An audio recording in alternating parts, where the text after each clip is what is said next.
students, this is video number 42 of magnetic effects of current। और इसके अंदर हम डिस्कस करेंगे आज एमीटर्स और वोल्ट मीटर्स के बारे में। मैंने आपको थोड़ा सा हिंट दिया था पहले भी कि हम लोग गैल्वेनोमीटर से ही एमीटर और वोल्ट मीटर बनाते हैं, कुछ छोटी सी मॉडिफिकेशन करके, और अपनी रेंज जो हम चाहते हैं वैसी रेंज हमें मिल सकती है उस गैल्वेनोमीटर से। ठीक है, इसको अच्छे से समझेंगे। मैं डायरेक्ट प्रॉब्लम पे आ रहा हूँ, प्रॉब्लम करके इसकी अंडरस्टैंडिंग मेरे अकॉर्डिंग थोड़ी बेटर होती है इन कंपैरिजन टू कि अगर हम डायरेक्ट थियोरी पढ़ें। तो इसलिए पहले इसको डेवलप कर लेते हैं, फिर थियोरी पे भी डिस्कस करेंगे इसके साथ।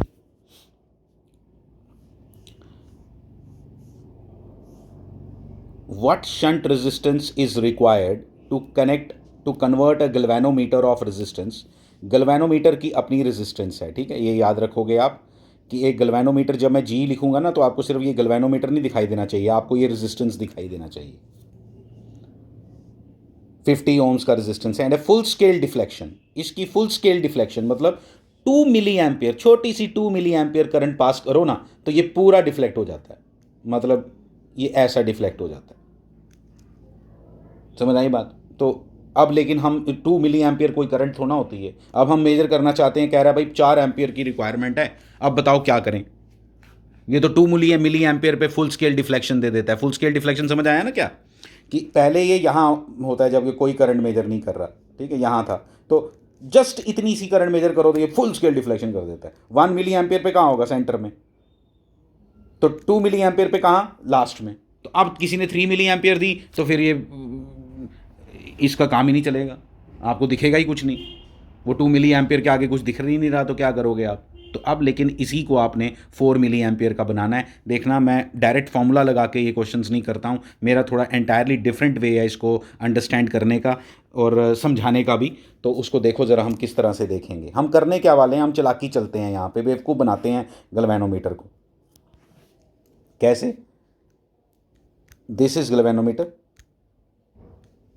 इसके साथ पैरेलल में एक रेजिस्टेंस लगा देते हैं एक पर्टिकुलर वैल्यू का, जो मुझे कैलकुलेट करना है, जिसको ये शंट रेजिस्टेंस बोलता है, और कई बार तो शंट ही बोलेगा सिर्फ इसको। शंट मतलब होता है पैरेलल, शंट हो गया जो डायरेक्ट इसको, इसकी करंट को बाईपास कर देगा। अब हम करेंगे क्या, हम इसको, ये आपको गैल्वेनोमीटर दिखाई दे रहा है जिसके साथ हमने पैरेलल में क्या लगाया, एक रेजिस्टेंस, जिसको हम एस से रिप्रेजेंट कर रहे हैं। एस से रिप्रेजेंट करने का मतलब इसलिए क्योंकि शंट कहते हैं इसको जर्नली, ठीक है। तो ये ए लगा दिया, इसका अपना रेजिस्टेंस 50 ओम्स मुझे पहले से मालूम है, याद रखोगे प्लीज़।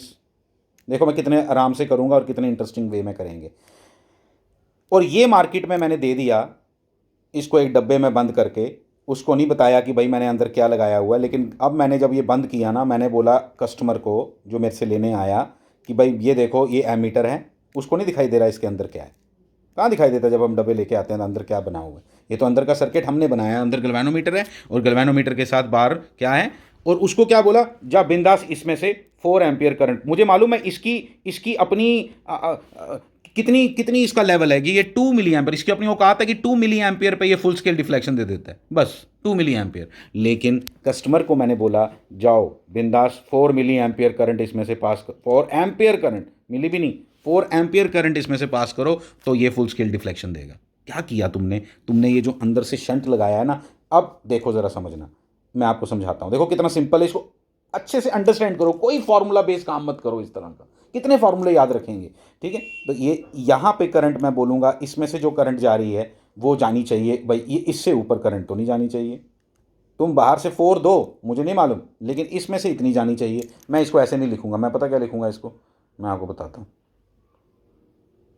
मैं इसको लिखूंगा 0.002 एम्पियर, दोनों एम्पियर में कर देता हूँ ना, ईजी हो जाएगा कैलकुलेशन, या दोनों मिली एम्पियर में कर दो, वो भी ठीक है, ये भी ठीक है, जो आपकी मर्ज़ी है, ठीक है। तो हमने ऐसे, चलो मैं ऐसे कर दे, मिली में कर देते हैं दोनों, ठीक है। कितनी मिली एम 4000 मिली एम्पियर करंट, ठीक है, हमने इसमें से पास करने की इसकी रिस्पॉन्सिबिलिटी है एमीटर की पूरे। लेकिन ये बेचारा कहता भाई मैं तो 2 मिली एम्पियर ही करंट पास करवा सकता हूँ, तो बाकी किसकी रिस्पॉन्सिबिलिटी, इस एस की, इसमें से बाकी करंट जानी चाहिए, कितनी जाएगी, 3998 मिली एम्पियर, मिली नहीं भूलना, मिली एम्पियर। बात समझ आ गई। अब उसके लिए क्या एस की वैल्यू लें, उसके लिए क्या एस की वैल्यू लें कि वो इतनी करंट खुद में से ले ले। कैसे करेंगे? सर्किट की तरह देखो इसको, सर्किट की तरह इसको इमेजिन करो। This is now a resistance of 50 ohms. तो क्या पता, और पैरेलल में लगे हैं, पैरेलल में क्या सेम होती है? वोल्टेज। तो मैं बोलूंगा इस, देखो मतलब इन दोनों की वोल्टेज सेम चाहिए, तो मैंने लिख दिया 3998S IR होता है ना, 3998S इंटू 10⁻³ भी लिख दो। देखना आपको अभी पता चलेगा उसका कोई फ़ायदा ही नहीं है। एम्पियर में कर दिया, ठीक है। ये एस है, 5 नहीं है, लग रहा 5 जैसा है लेकिन ये एस है, ठीक है। इक्वल टू 2 इंटू 50 इंटू 10⁻³ यहाँ पे भी आएगा। इसीलिए मैंने बोला था इसको लिखने का कोई फ़ायदा ही नहीं, जब प्रैक्टिस हो जाती है तो हम लिखेंगे ही नहीं। यही तो होता है प्रैक्टिस का फ़ायदा। प्रैक्टिस का बस इतना ही फ़ायदा होता है कि आपको पहले ही पता चल जाता है ये सब कटने वाला, छोड़ दो इसको। तो एस इक्वल टू कितना आ गया? एस इक्वल टू क्या आ गया? सामने दिख रहा है यार। एस इक्वल टू आ गया, एस इक्वल टू आ गया 100/3998 ओम्स। इससे ये भी पता चलता है कि जितनी ज़्यादा रेंज का आपको एमीटर चाहिए उसका ये एस उतना ज़्यादा होगा। और अल्टीमेटली आपको कोई बोले इसका इक्विवेलेंट रेजिस्टेंस क्या बना, तो 50 और ये जो तुमने एस निकाला इसको पैरेलल में ले लो, 50 और इस एस को पैरेलल में ले लो। और तुम नोट करना प्लीज़, मैं जो बोल रहा हूँ कैलकुलेशन करना, तुम नोट करके देखना कि 50 को जब इसके साथ पैरेलल में लोगे ना, आंसर लगभग इतना ही आएगा। इसका मतलब एक एमीटर की ओवरऑल रेजिस्टेंस इस एस के बराबर ही होती है। समझ आई बात? आईडीएस है, मतलब अप्रॉक्सीमेटली इसके बराबर ही होती है। ये 50 कोई खास रोल प्ले नहीं कर सकता इसको सर, जब पैरेलल में लेके जो इसका आंसर आएगा। छोटी सी बात है लेकिन थोड़ा करके देखोगे, दोनों को कंपैरिजन करना वैल्यूज़ को, आपको नजर आएगा यार ये तो बिल्कुल सेम ही आई लगभग, ठीक है। तो ये 100 डिवाइडेड बाय दिस, ये तो बड़ा 100 डिवाइडेड बाय लगभग 4000 ही है। ये 100 डिवाइडेड बाय लगभग 4000 ही। आओ जरा देखें जरा आईडीए से क्या आंसर आता है। 100 डिवाइडेड बाय कितना बोला मैंने? 4000। 100 डिवाइडेड बाय 4000, ये लो 1/40। 1/40 कितना होता है? 0.025। तो बस इसके लगभग आंसर आएगा। जल्दी भी कर सकते हो आप, इसी के लगभग आंसर आएगा 0.025। इससे ज़्यादा आएगा कम? इससे थोड़ा ज़्यादा आएगा, इससे थोड़ा ज़्यादा आएगा, क्योंकि आपने 4000 से डिवाइड किया, उसने 3998 से करना है। यही आंसर है इसका, 0.025 ओम्स, ठीक है। और अगर इसको 50 के साथ पैरेलल में ले भी लोगे तो आंसर कितना फ़र्क पड़ जाएगा, ये देखो ना कैसे फ़र्क पड़ना है, ये लगभग कट जाना है तो यही आंसर आना है। तभी मैं बोल रहा हूँ ये बातें जो बोली इसको समझ लो, ठीक है। अगले क्वेश्चन पे चलते हैं। A scale of galvanometer. अब ये इन्होंने क्या किया हुआ है, इन्हीं क्वेश्चंस को कहीं घुमा घुमू के कुछ पूछते हैं। बाकी कॉन्सेप्ट उतना ही है जो मैंने बताया, मेन कॉन्सेप्ट वो था, थ्योरेटिकल कॉन्सेप्ट वो है। अब न्यूमेरिकल्स में ये लोग वेरिएशंस क्रिएट करते हैं और डिफिकल्ट बनाने की कोशिश करते हैं। A scale of galvanometer, galvanometer के उसने टोटल डिविजन्स दे दिए कि भाई उसका जो स्केल है ना, जो ऊपर लगा होता है, मैंने दिखाया था आपको जब कंस्ट्रक्शन पढ़ाई थी, तो जो उसका स्केल है वो 150 इक्वल डिविजन्स हैं। द इक्वल डिविजन्स का मतलब हो गया लीनियर स्केल है। The galvanometer has a sensitivity of, क्या, छोड़ दो कुछ नहीं, अगर नहीं पता है तो आपको तो नहीं, कोई बात नहीं, 10 डिविजन्स पर मिली एम्पियर, यानी कि वो कितने मिली एम्पियर टोटल मेजर कर सकता है। 1 मिली एम्पियर से 10 डिवीजन हिलते हैं, तो टोटल मिली एम्पियर कितने मेजर कर सकता है। ये उसकी अपनी औकात हो गई, जिसको मैं औकात बोलता हूँ, ठीक है, कि वो 15 मिली एम्पियर से ज़्यादा करंट पास नहीं करवा सकता, फुल स्केल डिवीजन दे देता है। और वोल्टेज सेंसिटिविटी ऑफ 2 डिवीजन्स पर मिली वोल्ट, तो वोल्टेज कितनी है उसके उसके अक्रॉस वोल्टेज कितनी आ सकती है ज़्यादा से ज़्यादा 2 डिवीजन्स पर मिली वोल्ट। तो 2 डिवीजन्स पर मिली वोल्ट का मतलब हुआ कि उसकी कितनी वोल्टेज हो गई। देखो देखो, कोई कोई फॉर्मूले नहीं लगाने हैं। 2 डिवीजन्स पर मिली वोल्ट, तो कितने मिली वोल्ट हुए? 75, क्योंकि टोटल डिवीजन कितने हैं? 150। 2 डिवीजन का 1 मिली वोल्ट, तो 150 कितने कितने मिली वोल्ट हो गए? 75। तो इतनी इन्फॉर्मेशन पता चल गई। Find the shunt resistance so that 6 ampere current measure करना चाहते हैं पर डिवीजन। 6 एम्पियर करंट पर डिवीजन मेजर करना चाहता है, बहुत हो गया। 6 इंटू 150 मेजर करना चाहता है, इसका मतलब ये पर डिवीजन भी लिखा है, वहाँ पर डिवीजन नहीं था पिछले क्वेश्चन में। So that it can measure. अब मैं बताता हूँ जो जो इन्फॉर्मेशन मुझे दी थी, फिर से वही डायग्राम है। ये मेरा गैल्वेनोमीटर, इधर आ गया मेरा शंट, देखो देखो देखो, बड़ा ईजी है, कुछ नहीं। ये रेजिस्टेंस मैंने अभी आपको बताई, नहीं रेजिस्टेंस नहीं, करंट बताई, कितनी करंट मेजर कराना चाहते हो इससे, 15 मिली एम्पेयर। ये कितनी वोल्टेज इसके क्रॉस है, 75 मिली वोल्ट, मिली मिली दोनों कट जाएंगे, ठीक है, मिली वोल्ट। टोटल कितनी करंट इसमें से पास करवाना चाहते हो, 6 इंटू 150, 150 इक्वल डिवीजन है ना, तो 6 एम्पियर पर डिवीजन मेजर करवा, बड़ी करंट मेजर करवानी है, उससे एस निकाल लो। आप बोलोगे कैसे निकालें सर, मैं आपको सिंपल बता देता हूँ। इसमें से कितनी करंट जानी चाहिए, अब आप निकाल लो, देखो मैं बताता हूँ, इतनी जानी चाहिए 6। आप बस मिली वगैरह का ध्यान रखना, आप रखते नहीं हो normally. 6 into 150 into 1000 milliampere हो गया, ये मिली एम्पियर में किया, -15 इसमें से करंट जानी चाहिए। तो जो इसकी करंट होगी, ये जो करंट निकाली मल्टीप्लाइड बाय एस करेंगे तो क्या मिल गया, इसके क्रॉस वोल्टेज। उसकी वोल्टेज पिछली बार आपको निकालनी पड़ी थी, पिछली बार उसने रेजिस्टेंस दी हुई थी, इस बार रेजिस्टेंस नहीं दी, पिछली बार रेजिस्टेंस दी थी, मैंने वोल्टेज निकाल ली, इस बार उसने डायरेक्ट खुद वोल्टेज दे दी। मैंने आपको बोला था ना, बस कुछ नहीं, क्वेश्चन उतना ही है, सिर्फ इन्होंने घुमाते रहना है हमें, कभी कुछ दे देना है, कभी कुछ दे देना है, ठीक है। इक्वल टू कितना, इक्वल टू 75 मिली वोल्ट, और इसको 75 मिली वोल्ट है, इसको 75 ही रहने देना, क्योंकि ये भी मिली वोल्ट में ही आंसर आया।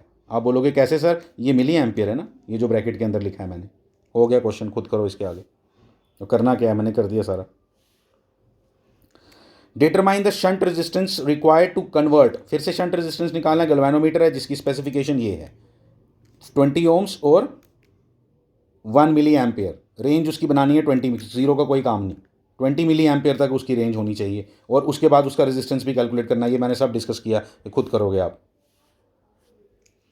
एक गैल्वेनोमीटर, ये थोड़ा अच्छा क्वेश्चन है, ये क्वेश्चन है, इसमें क्या लिखा है, ए गैल्वेनोमीटर हैविंग 50 डिविजन्स हैं उसके, provided with variable shunt, is required, is use to measure the current as ammeter, ammeter बना दिया उसको, when connected in series with a resistance of 90 ohms, ठीक है, व्हेन कनेक्टेड इन 90 ओम्स का resistance की current measure करनी है, and battery, वो 90 ओम किसके साथ कनेक्टेड है, एक बैटरी के साथ, of internal resistance this, it is observe that shunt resistance अगर इतना लगाएं तो वो 9 डिवीजन तक मेजर कर पाता है, और अगर हम 50 ओम्स का लगाएं तो वो 30 डिवीजन तक लगाता है। मैं आपको समझाता हूँ ये पूरा क्वेश्चन, ये इस तरह से है कि एक गैल्वेनोमीटर है,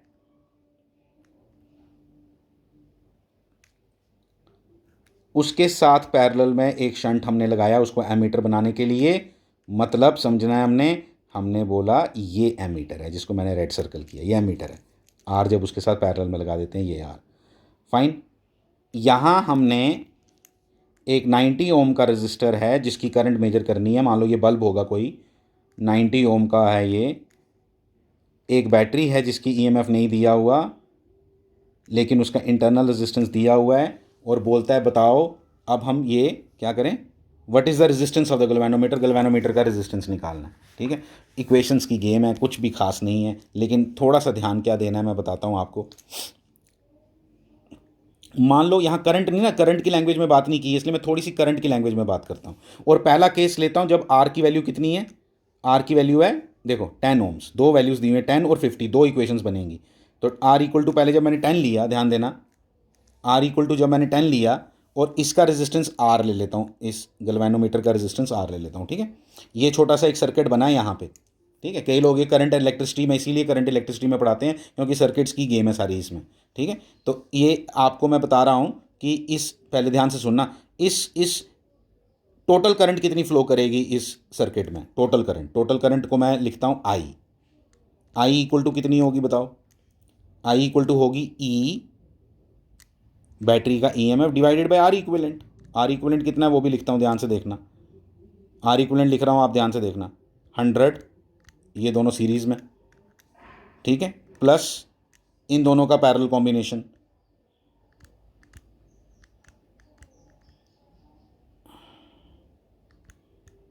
ये लो, ये हो गया आई। लेकिन गैल्वेनोमीटर में से करंट कितनी जा रही है, ये इसकी बात हमने करनी है।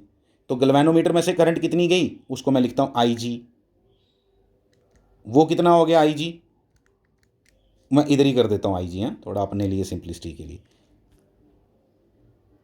ठीक है, ये आई जी लिखता हूँ। और आई जी क्या होगी, total current I multiplied by current division rule बताया आपको, नहीं आता तो पढ़ाई करो, multiplied by 10 divided by 10 plus R, ये लो। ठीक है, जब तुम कैलकुलेशन करोगे ना, जो तुम खुद करने वाले हो, इधर जब एलसीएम लोगे 10 प्लस आर, तो ये 10 प्लस आर और ये 10 प्लस आर कैंसिल हो जाएंगे, लेकिन एलसीएम लेने के बाद, ऐसे नहीं कर देना कैंसिल। ठीक है, आई जी आ गया, ये आ गया जो गैल्वेनोमीटर में से करंट जाएगी। दिस इज इक्वल टू, मैं पता क्या लिख रहा हूं, this is equal to 9 divisions हैं, तो 9 डिवीजन है, तो मान लो एक डिवीजन कितनी करंट मेजर कर पाता है, एक्स। एक डिवीजन कितनी करंट मेजर कर पाता है, एक्स। तो दिस इज इक्वल टू, ये जो आई जी लिखा ना आपने, ये दिस इज इक्वल टू, पहली इक्वेशन आपकी क्या बनी, मैं लिख देता हूं यहां आपको। पहली इक्वेशन बनी आपकी E upon E into 10 upon, ये फर्स्ट इक्वेशन है, नोट करके रखना अच्छे से, 1000 plus 1000 R, 1000 plus 100 R, sorry,